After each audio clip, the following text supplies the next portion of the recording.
Good afternoon. Today is the 25th of February and it's time to do a follow-up video on the 2,500 subscriber special. That was released in about December and it was an examination of 3 cars that some of the channel viewers actually owned. This time I've had a couple more videos of channel viewers' cars sent in, and I'm going to combine them with some pictures of channel viewers' cars, which have been very kindly sent in too. Some of the cars that have been sent in for consideration are absolutely wonderful. And also the videos that have been sent, they're from people who've already shared amazing footage of their pride and joy. So I do hope you enjoy this as much as I'm going to.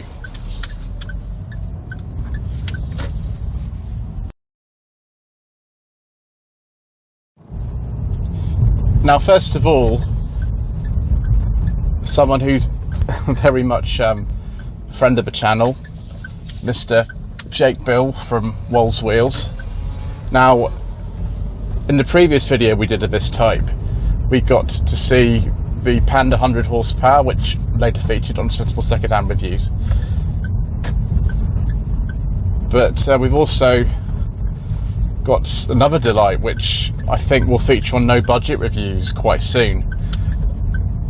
It's a 1999 Renault Megane 1.6 Liberté Classic. Over to Mr. Bill.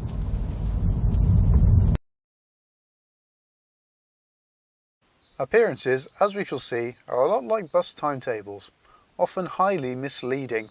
Oh dear me, I'm terribly sorry. The Renault Megane Mark I was launched in 1996 and was built to replace the Renault 19. It has now been 25 years since, well, 1996, would you believe it? So, how has the Mark I fared in all that time? Let's find out, shall we? Hello Lloyd Vehicle Consulting viewers and welcome to a Renault Megane Saloon, also known as the Renault Megane Classic, as you can see here, so called because of its classically styled rear end. The Megane was built to replace the Renault 19, which was getting on a little bit by the 1990s. However, despite the fact that it was built to replace it, it still shares many parts with the 19, such as the floor plan, the structure and the engine range. I will say these things were all updated for the Megane because, of course, in the 90s, standards of car production were obviously upped quite considerably.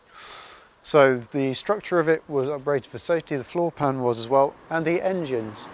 The engines, they had fuel injection added, so this particular engine in this car is a 1.6e single point injection petrol.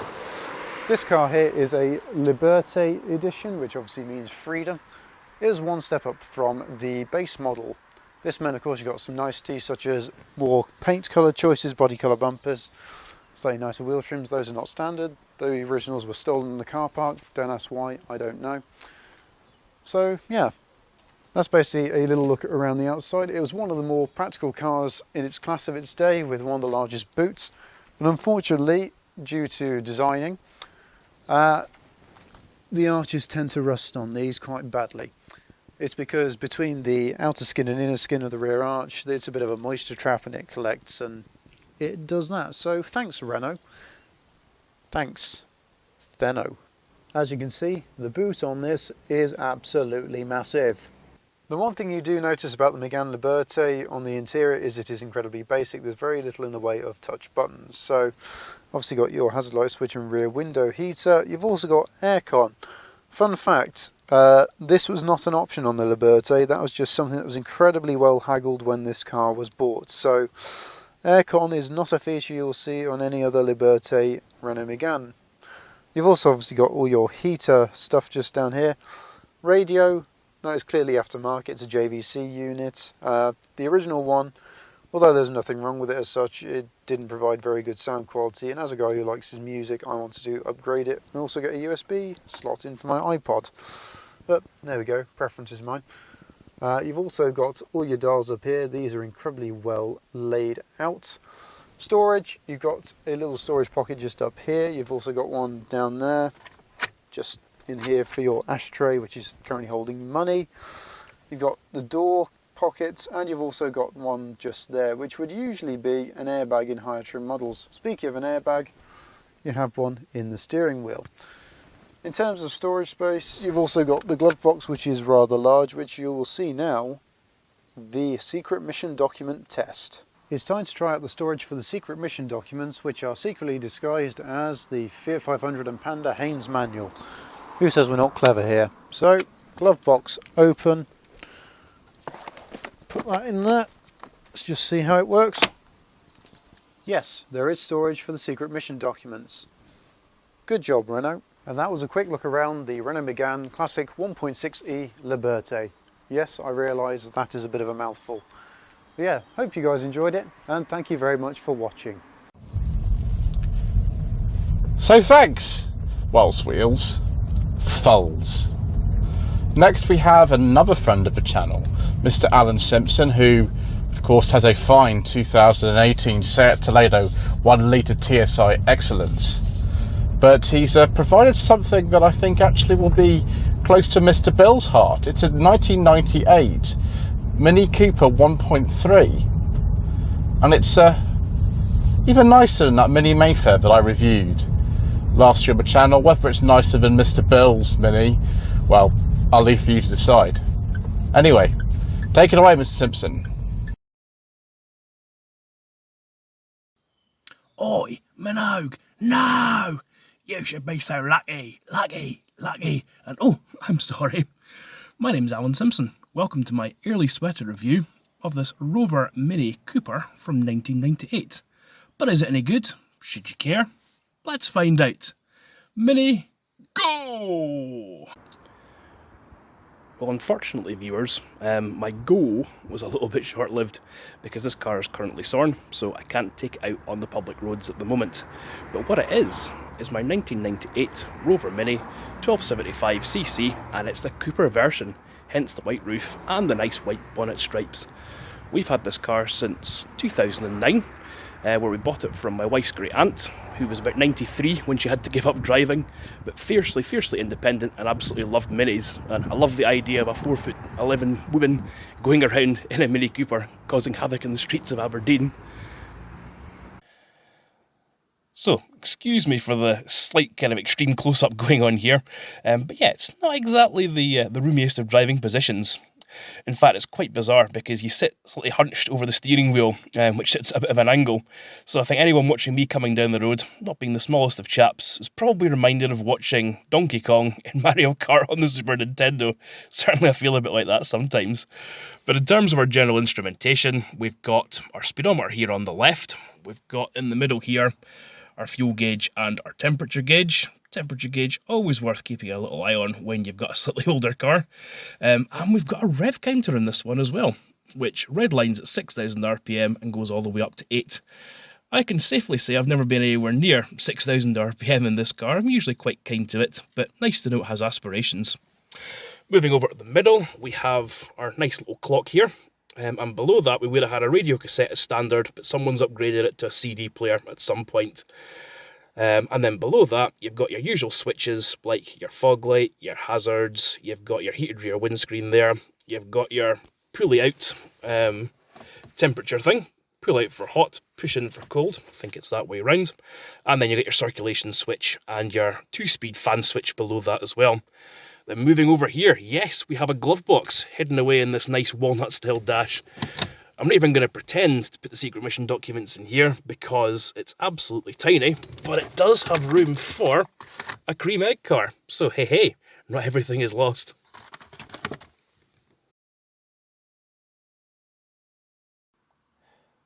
So what do I like most about Mini ownership? Well, driving one is completely different to anything else out there on the road. The fact you're so small and you sit so low makes for absolutely sublime handling. It also means that you feel like you're always going so much faster than you are, so you can be having an absolute riot with a huge smile on your face, look down and realise you're only doing 30 miles an hour, but it feels so much faster and so much more fun than it does in a slightly more modern car. I like the camaraderie, the fact that if another classic Mini goes past you, the owner will flash his lights and he will wave to you, and you'll do the same. So you've inadvertently joined a local club, whether you like it or not, but it is a lot of fun. And in this case, let's say, because it's the fun car in the Simpson fleet, I like the fact that it can be used to do things that wouldn't be quite so much fun in a modern car. So my father and I use it as a great excuse to behave like a couple of overgrown children. As I say, we take it on mini adventures round the likes of the north of Scotland. We've had it down to Brighton. We've taken it back to the old Mini factory. At Longbridge, where it was produced. We've taken it to the new Mini factory as well, and we've been to all sorts of weird and wonderful places in the UK, like the Bubble Car Museum. So it's an excuse to go on adventures and just have a bit of fun, and it kind of brings people together. Let's say my father and I, in a modern car, probably wouldn't do nearly as many things as we get to do with the Mini. So it's a great little way of keeping us together and basically having some fun, all through the medium of Mini. Oh, sorry, I'm getting a call coming in from the side here. Being ham from a chicken?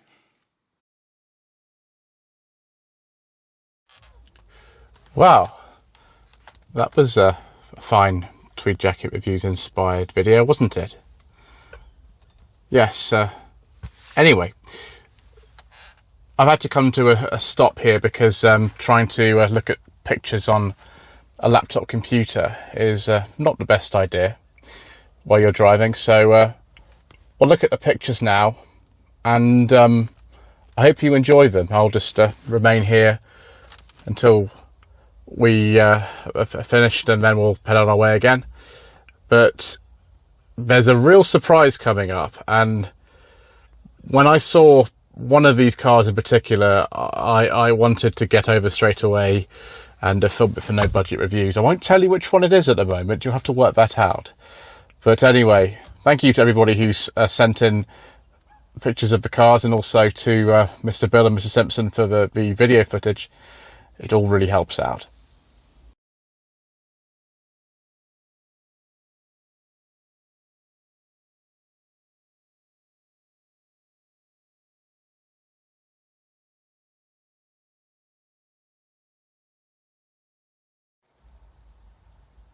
First of all, we have Mr. Jonathan Bramble, who has been sending in a couple of cars.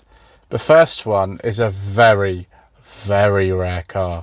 It's a Suzuki Bellano Gsr. I think this is a facelifted Bellano. Be about 99, something like that. I like that very much. I would love to cover any Bellano on No Budget Reviews, let alone a GSR. Very nice. Got another car as well. It's a Mark II NB Mazda Mx-5. It's a very early one. It's an S plate, so that'd be a 1998. Apparently the MX-5 is currently on Saloon. The Bellano GSR is actually really rare. There are about the same number of those as Renault 45 V6s. You know how I feel about those and their rarity. So I've got nothing negative to say about that GSR. My gosh, nothing at all. Just lots of excitement.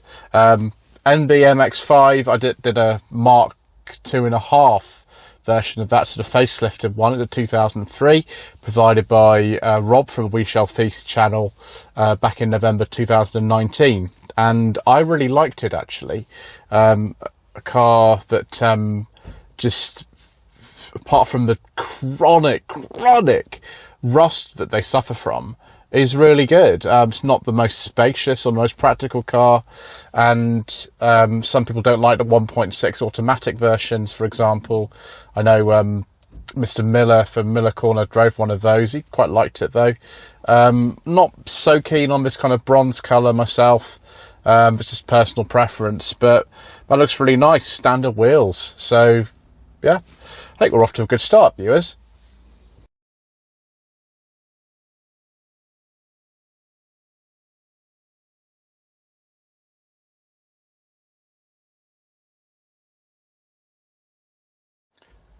Next we have Fergus, who actually supplied the Skoda Karoq for the Tweed Jacket Reviews Christmas special.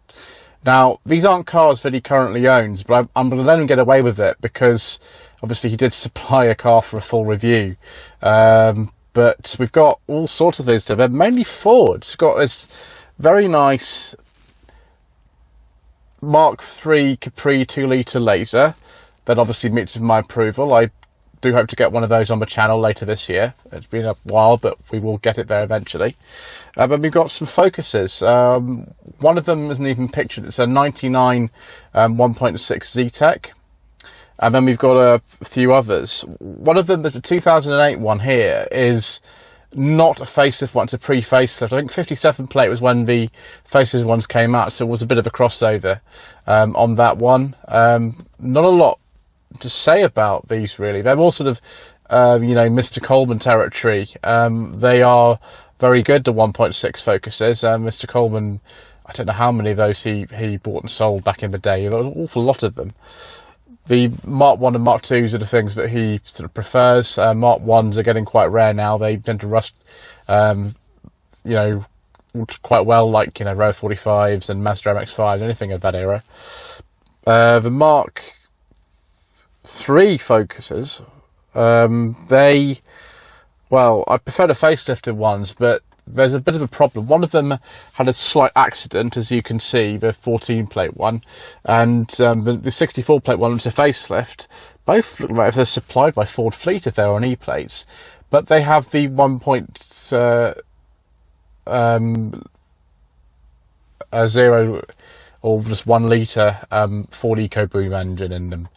And yes, we've mentioned that several times on the channel, and although it's better than the forbidden fuel, they can have their problems. So yes, probably best Fergus doesn't own those anymore.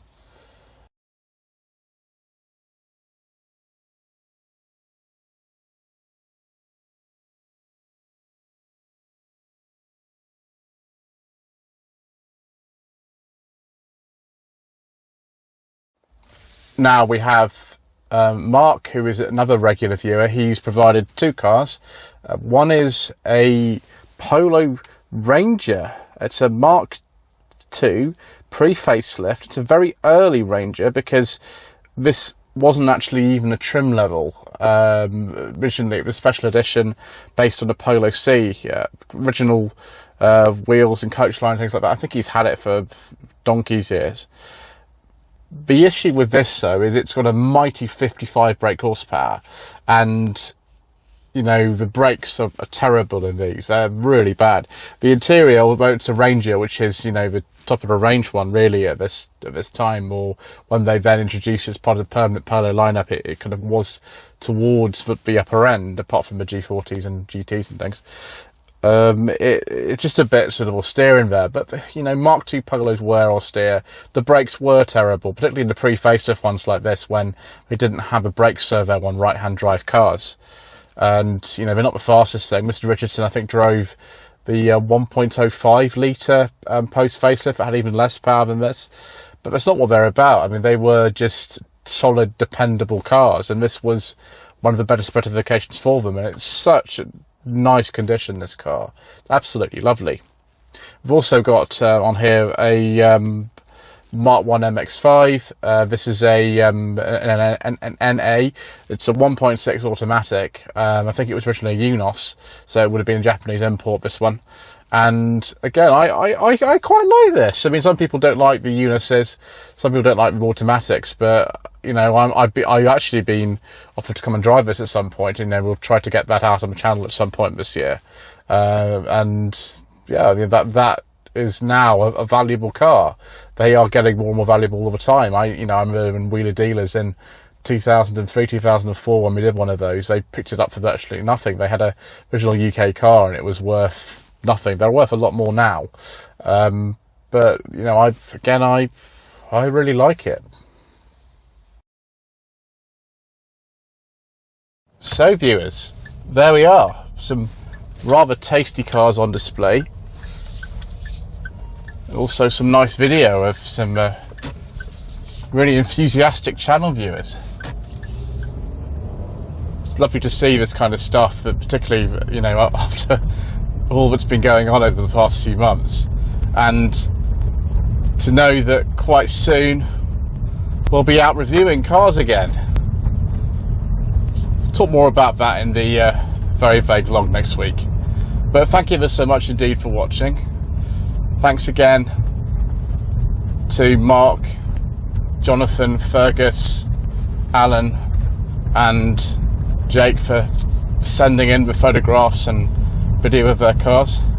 Please don't forget to subscribe to the channel for more videos and click the bell notification to be informed of when they go up. Social media links are down below. Don't forget to like this video and to leave a comment below. And thank you ever so much indeed once again for watching.